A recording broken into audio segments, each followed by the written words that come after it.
오늘 은혜 받으실 말씀은 시편 125편입니다. 125편 1절에서 5절까지 말씀이 되겠습니다. 다 같이 시편 125편 1절로 5절까지 말씀 합독하시겠습니다. 야훼를 의지하는 자는 시온산이 흔들리지 아니하고 영원히 있음 같도다. 산들이 예루살렘을 두름과 같이 야훼께서 그의 백성을 지금부터 영원까지 두루시리로다. 악인의 규가 의인들의 땅에서는 그 권세를 누리지 못하리니 이는 의인들로 하여금 죄악의 손을 대지 아니하게 함이로다. 야훼여, 선한 자들과 마음이 정직한 자들에게 선대하소서. 자기의 굽은 길로 치우치는 자들은 야훼께서 죄를 범하는 자들과 함께 다니게 하시리로다. 이스라엘에게는 평강이 있을지어다. 아멘. 이 말씀으로 야훼를 의지하는 사람은 이라는 제목으로 은혜의 말씀을 나누겠습니다. 예루살렘을 향해 나아가는 순례자들은 여러 가지 찬송을 부르면서 갔습니다. 우리들도 기분 좋고 또 문제가 생기고 이러면 각자 부른 노래가 있죠. 여러분이 기분이 좋을 때는 주로 어떤 노래 부르시나요? 하도 이 대중가요를 많이 불렀던 그 목사님이 부흥성회를 가셨는데, 부흥성회를 가서 아주 그냥 그 맛있는 음식을 대접받고 또 이제 관광 가는 그 상황 속에서 이 관광지가 좀 아름답지 않나요? 그런데 아주 그 스위스 같은 그런 이 풍경이 있는 곳으로 인도하셨는데, 집사님이 쭉 가다 보니까 너무 경치가 좋으니까 목사님의 입에서 저절로 나왔대요. 저 푸른 초원 위에. 이게 무의식적으로 나온다는 거죠. 그 집사님이 이렇게 고개를 갸우뚱거리면서 운전해 갔는데 그 목사님 하시는 말씀이 나도 모르게 그 노래가 나오더라고. 이 사람이 늘 부른 노래가 있으면 나오지 않아요. 즐거울 때 부른 노래 있죠. 또 슬플 때 부른 노래 어떠신가요? 힘들고 어릴 때 부른 노래가 다 있습니다. 그와 마찬가지로 순례자들이 예루살렘으로 이렇게 순례해 나갈 때 그들이 부른 노래 있었어요. 특별히 성전 올라가면서 부른 노래. 계속 지금 우리가 이 시편 5권에 있는 중에 순례자들이 부른 노래를 지금 말씀을 보고 있습니다. 오늘 그 중에 125편 이 찬송을 많이 불렀다고 그럽니다. 그 시온산 높은 곳, 그 속에 예루살렘 성이 있잖아요. 그 꼭대기를 바라볼 때에 이 찬양이 그냥 나왔다는 거예요. 예루살렘 둘러싸여 있는 산, 시온산이 있고, 시온산이 성 위에 이제 예루살렘 성전이 지어 있지 않나요? 그 시온산이 어딜까요? 어떻게 보면 뭐 우리 산들 개념을 가지고 보면 조그만하죠. 언덕 같습니다. 아브라함이 하나님 명령을 받고 모리아산 위에 제단을 거기 만들고 이삭을 제물로 드렸잖아요. 그 모리아산 위에 예루살렘 성이 건립됐잖아요. 그러니까 예루살렘 성을 가지고 뭐라고 그럽니까? 시온산, 하나님이 임재하는 산, 하나님이 약속하신 산. 그게 어떤 거죠? 하나님이 함께하겠다. 언약한 거죠. 그러나 시온산이라는 것은 하나님 임재를 말하는 것이고, 하나님이 약속하신 그 약속의 말씀을 선포하는 곳이고, 그곳에 가면 하나님을 만날 수 있는 곳입니다. 그러니까 신앙 고백이 되는 산이죠. 그 산을 바라보는 순간에 신앙을 더 견고하게 만듭니다. 오늘날은 어떤 곳인가요? 교회 예배당이잖아요. 그죠? 교회 예배당에 오면은 하나님을 만날 수 있다는 것. 물론 장소의 개념은 아닙니다만은 예수 믿는 사람들이 모여 있는 공동체가 교회인데, 그 공동체가 모여서 예배드릴 수 있는 예배당, 이 예배당 안에서 기도가 있고 찬양이 있고 예배가 있고 사랑이 있고 섬김이 있고 치유가 있는 곳이니까 교회 공동체에서 신앙생활 했던 분은 그곳만 보면 이렇게 감격이 있죠. 기쁨이 있습니다. 우리 캣지에서 일로 왔는데 캣지에서 신앙생활하면서 깊은 은혜를 체험하신 분들은 캣지 그러면은 그 처음에 받았던 은혜가 있는 거죠. 물론 비록 건물이 무너지고 전쟁에서 비가 세고 그래도 그 캣지길에 순복음 시카고 교회 팻말 보는 순간에 은혜가 있어요. 저도 그런 게 있습니다. 처음 왔던 곳이잖아요. 시카고에 처음 와서 거기서 식사했고 여러 성도님을 만난 곳이 바로 캣지 길에 있는 그 예배당입니다. 그런 추억이 있어요. 저에게는 그런 게 사람 왜 그럴까요? 거기에서 몸부림친 거 있잖아요. 눈물로 기도하고 금식하며 기도하고 교회에 어려움이 있고 아픔이 있는 걸 어떻게 치유해야 되나 하나님 앞에 몸부림친 사건들이 주마등처럼 지나가거든요. 지금 지나가도 그 은혜는 있어요. 그렇지만 건물 보는 순간에 아이고 탈출하기를 잘했다. 이게 이제 복합적으로 있는 거지요.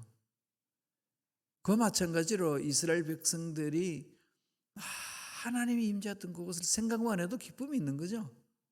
그러면서 부른 노래예요. 그러면서 야훼를 의지하는 자는 이런 은혜가 있도다 외치는 겁니다. 그들이 어떻게 외치고 있나? 이건 우리들에게도 동일한 거죠. 야훼를 의지하는 자는 첫째로 흔들리지 않는다. 마음이 요동함이 없습니다.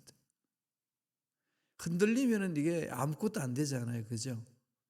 운동할 때도 딱 이렇게 자기 몸에 흔들림이 없어야 뭐든지 다 할 수 있잖아요. 탁구를 쳐도 딱 자세 흔들리지 않아야 원하는 대로 가지.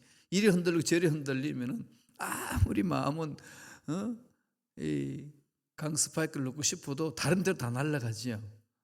뭐 배우갈 때도 마찬가지고 스케이트 탈 때도 마찬가지고 스키할 때도 마찬가지입니다. 딱 이게 있어야 돼. 골프할 때도 그렇죠. 척추각이 딱 서 있어야 되는 거죠.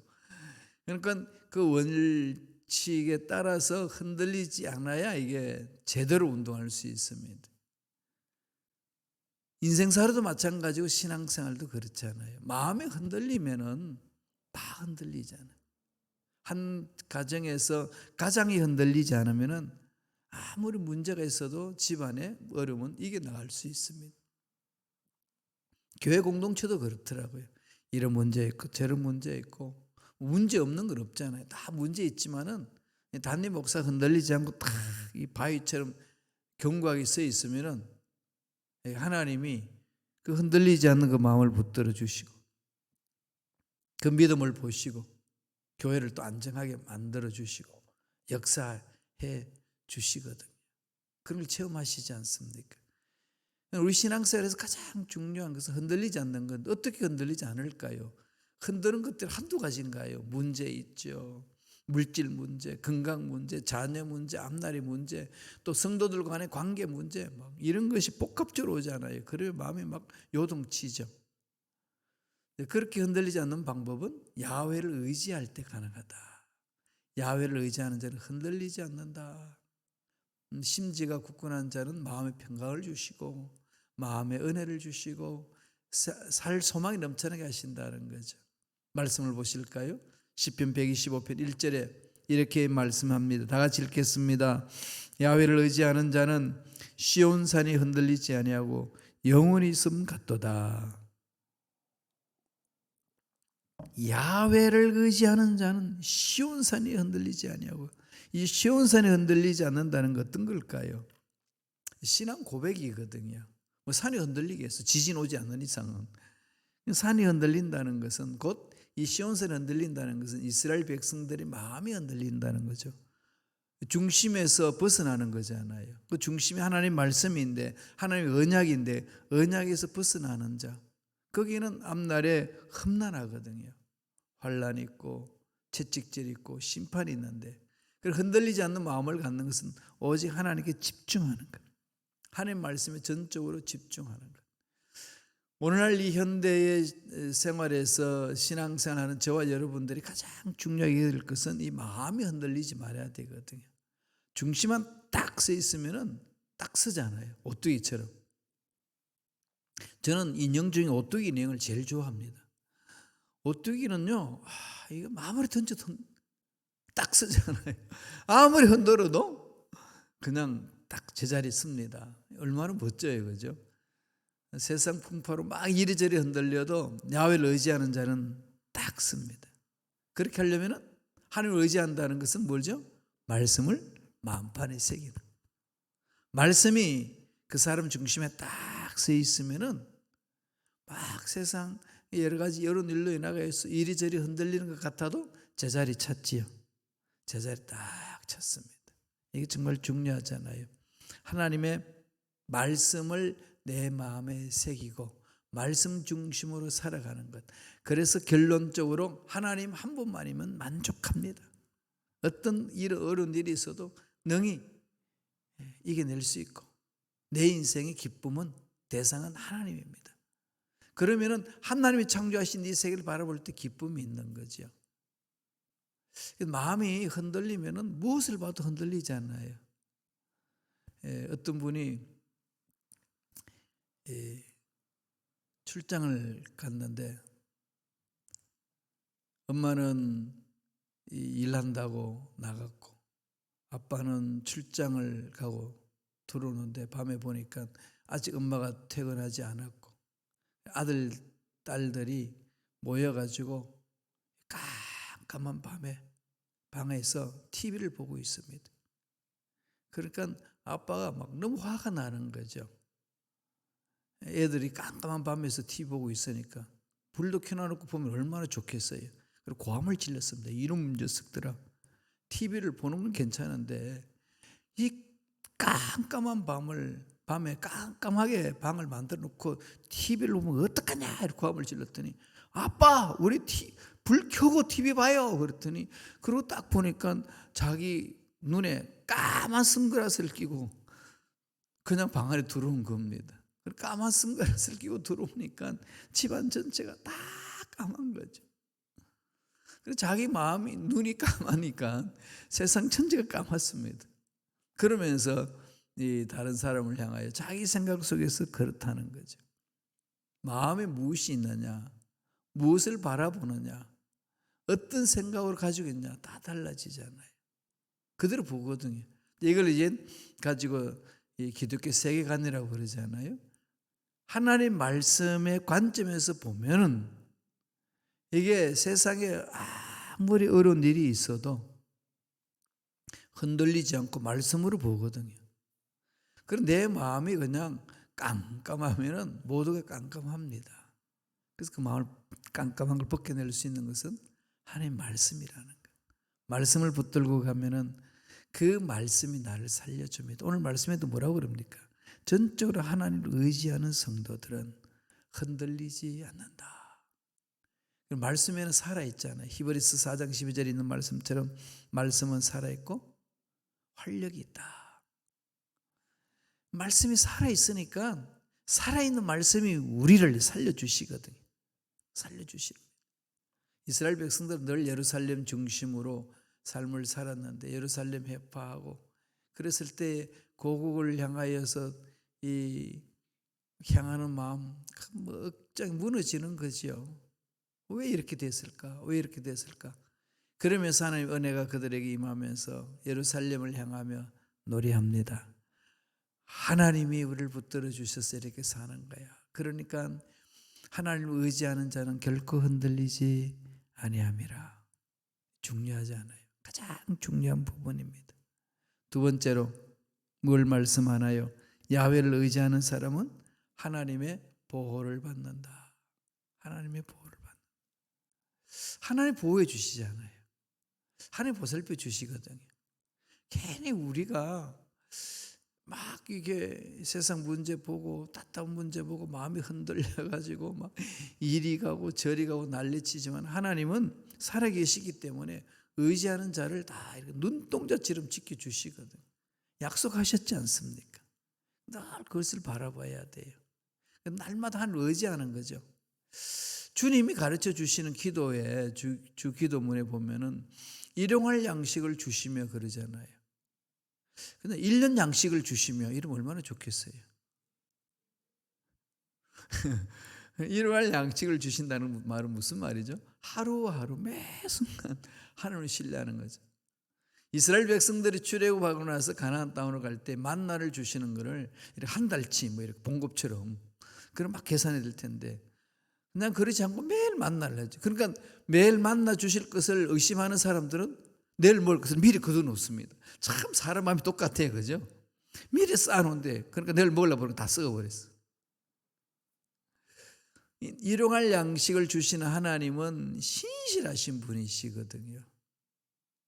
내일 일은 내일이 걱정해야 되는데 내가 앞서서 걱정하니까 그냥 마음에 그냥 근심 걱정이 많아서 소화불량이 되고 신경 쓰여하게 되고 잠도 못 자고 식사도 잘 못하고 소화도 잘 못 시키고 이런 부분 너무 많이 있잖아요. 이럴 때마다 마음 판에 새깁시다. 하나님을 의지하면 하나님이 보호하신다. 오늘 말씀에도 그렇죠. 2절 보실까요? 125편 2절 다 같이 읽겠습니다. 산들이 예루살렘을 두름과 같이 야훼께서 그의 백성을 지금부터 영원까지 두르시로다. 지금부터 영원까지. 내가 이 세상에 태어나는 순간부터 예수를 믿는 순간부터 영원까지 주님이 부르실 천국으로 부르실 그날까지 두르시로다. 뭐죠? 보호하신다. 산들이 예루살렘 두름이라는 것은 모두가 다 예루살렘 중심이라는 거죠. 그러나 이스라엘 백성들이 BC 586년 바벨론한테 완전히 멸망받았잖아요. 그래서 완전히 바벨론 식민지가 되고 또 나중에 페르시아가 그를 덮치고 나중에 그리스가 페르시아를 멸망시키고 나중에 로마가 그리스를 멸망시키고 그래서 로마에 속국되었고 그 속에 있을 때 예수님이 오셨잖아요. 그리고 나서 그냥 계속 독립이 안 됐습니다. 이스라엘 나라가. 언제 독립이 됐죠? 언제 나라가 섰지요? 1948년 5월 14일. 어떻게 했습니까? 시온니즘으로. 이제 시온니즘이라는 게 뭘까요? 예루살렘 중심으로. 전 세계 흩어져 있던 유대인들이 예루살렘으로 몰려들어서 이스라엘을 나라를 선포했잖아요. 예루살렘의 수도를 두고 시온성의 수도를 두고 그렇게 일어났거든요. 참 신비롭지요. 2000년 동안에 없었던 나라가 이 역사 속에 2000년 만에 이 지구촌에 들어와 있어요. 구약시대 때에 약속하셨던 그 예루살렘 중심으로 섰던 나라가 이 현대에 사는 우리와 함께 이 땅에 들어와서 나라로 등록하고 전 세계에다 선포하고 지금 이스라엘 이름으로 이렇게 정부가 형성이 되어서 한 나라가 이루어져서 살고 있지 않습니까? 아직까지도 물론 그들이 메시아를 기다린다고 영적인 눈이 어두워가지고 엉뚱한 짓을 하는 게 많이 있어요. 그러나 그들 중에 예수를 만난 사람들이 있어서 교회 공동체로 다시금 유대교회에서 나와서 개신교 형태로 예배를 드립니다. 메시아닉 주라고 그러죠. 메시아닉 주. 지금 기만 명이 이렇습니다. 점차적으로 늘어요. 이럴 때는 뭘 바라보죠? 무화과 잎이 순하면은 11가지면은 이 때가 임한다는 걸 보려는 거죠. 이스라엘을 칭하잖아요. 유대인을 칭하잖아요. 유대인들이 마음이 녹아져서 부드러워져서 예수님을 믿고 그들이 많이 분창될 때에 주님이 때가 심히 가까웠다는 걸 보라. 그렇게 말씀하시지 않습니까? 심히 가까운 거거든요. 그때를 우리는 준비해야 됩니다. 그때를 준비해야 되거든요. 올해는 안 오셔요. 안 오셨죠, 그죠? 초림절 때엔. 근데 몰라요, 언제 오실런지. 그렇지만 구속사 흐름대로 주님이 하나님 역사하셨잖아요. 6월절 때 예수님 십자가 못 박혀 돌아가셨고, 오순절 때 성령 기름 부으심이 맡겨. 이제 초실절, 초막절, 초막절, 장막절 때, 이 초막절, 장막절, 수장절, 이때는 이제 마지막 남은 절기예요. 마지막 추수 죽기 하는 거고, 이스라엘 백성들이 40년간 광야 생활, 텐트 생활했던 기념하여 텐트를 만들어서 거기서 캠핑을 하는 겁니다. 그걸 지키는 절기거든요. 그때가 보통 9월 말이고 10월 초예요. 9월 말에서 이어지는 건데, 그냥 대체적으로 이 구속사적인 흐름으로 본다면은 초실절, 아니 이 장막, 초막절 때 예수님이 오신다. 장막절 때. 이렇게 봐서 이제 그 날짜를 자꾸 계산해요, 인간들이. 이런 날짜를 계산하는 다 거짓이니까요. 절대로 날짜 계산해 그날 온다고 말하는 사람은 절대로 믿고 따라가지 마세요. 아무리 세계적으로 유명한 부흥사랄지라도, 아무리 세계적으로 가장 큰 교회를 목회하는 사람이랄지라도 만나보다 따라가면 안 돼요. 같이 망합니다. 여태껏 역사 속에서 그렇게 말했던 사람들이 다 망했어요. 한 번도 맞아본 적이 없습니다. 왜? 하나님이 우리들이 예측한 대로 오시는 분이 아니에요. 하나님 절대 주권이 그날은 숨겨놨습니다. 다만 임신한 여인이 아기를 낳을 점을 알잖아요. 그러나 정확한 날짜를 모르잖아요. 아무리 어떻게 합니까? 언제 새벽에 일런지, 아침에 나올런지, 낮에 나올런지, 밤에 태어날런지 아기가 전혀 모릅니다. 다만 그 점은 알죠. 언제쯤이다 이렇게 계산해서 알잖아요. 예수님이 언제쯤 오신다는 것, 주님이 그러셨어요. 야, 자연현상을 보라, 사회현상을 보라. 그럼 너희들이 이 마지막 때가 언제쯤은 알 거다. 때는 그 정도의 점은 알 수 있지만은 정확한 날짜는 아무도 모릅니다. 그 날짜, 그 시에 말하는 건 다 거짓말이에요. 절대로 속지 마세요. 그렇게 해서 하나님 역사를 이루거든요. 그러니까 하나님을 믿는 백성들은 하나님이 보호하신다는 거예요. 그럼 날짜가 뭐가 중요합니까? 하나님을 신뢰하는 게 중요하지. 마음이 흔들리지 않고, 또 하나는 하나님의 보호를 해주신다는 걸 믿고 따라가는 것이 정말로 중요한 거 아니겠습니까? 하나님을 의지하는 자는 보호해 주신다. 세상살이 어려운 문제가 많지만은 늘 이 말씀 마음판에 새기시면서 평안을 얻으시길 바랍니다. 마지막 세 번째로 야훼를 의지하는 사람이 뭐가 있다고 그럴까요? 역시 평강이 있다. 샬롬이 있다는 거죠. 이스라엘 백성들은 만날 때마다 샬롬, 헤어질 때도 샬롬. 이 샬롬은 뭐죠? 전인격적인 복을 말하는 거죠. 행복을 말하는 거죠. 그냥 안녕하십니까? 인사말로 끝나는 게 아니라 주 안에서 참 행복을 누려야 합니다. 하나님은 우리들에게 원하시는 건 그거잖아요. 아기가 엄마 품에 안겨 있으면 세상에 전쟁이 일어나든지 말든지 엄마 품에 안겨 잠자잖아요. 딱 경험하셨지요? 엄마 아빠만 노심초사하고 마음이 두근두근거리지만 아기는 전혀 안 그렇습니다. 엄마만 있으면 품에만. 이건 온 우주를 품은 거 아니겠습니까? 소우주라고 그러죠.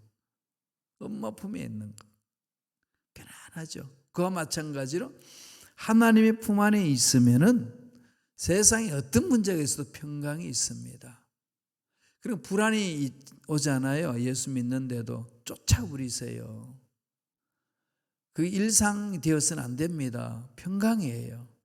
하나님을 의지하는 자의 결론은 평강입니다. 왜? 하나님 나라가 임하기 때문에.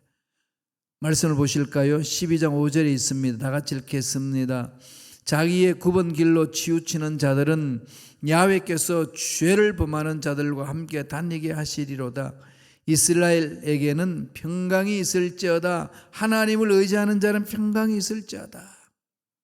하나님이 문제보다도 크시고 우리를 넘어지게 하는 악한 영들보다도 강하신 분이시기 때문에 그분 안에 안겨 있으면, 그분 편에 있으면 하나님은 내 편이 되셔서 나에게 평강을 주신다는 거죠. 사도 바울도 그랬습니다. 하나님 나라는 먹고 마시는 거 있는 것이 아니라 성령 안에서 의와 희락과 평강이라. 하나님 나라죠. 하나님 나라는 하나님의 의가 드러나는 것이고, 하나님 나라는 기쁨이 있는 것이고 즐거운 거예요. 하나님 나라는 평강이 있는 겁니다. 그렇게 지내셔야 돼요. 어떤 문제가 있든지 하나님을 신뢰하면은 마음의 평강이 있는 거죠. 그래서 그냥 하나님만을 신뢰하는 거 아니겠어요? 4절 보실까요?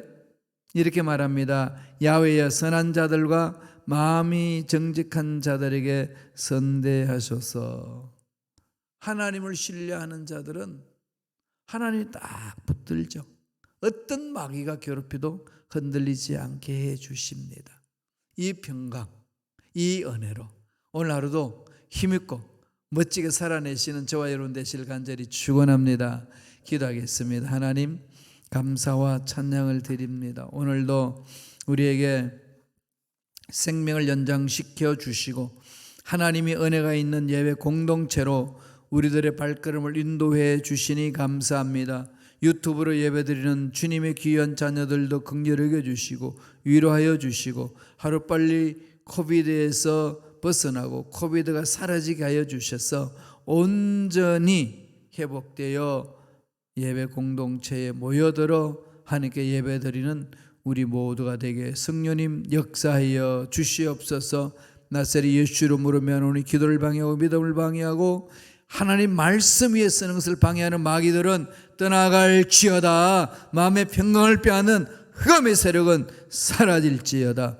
성령의 은혜로 역사하여 주시고 마음 육체 속에 있는 질병들 다 치료해 주시고 마음의 병도 깨끗하게 치료하여 주셔서 참 평강이 넘쳐나는 삶이 되게 인도하여 주시옵소서.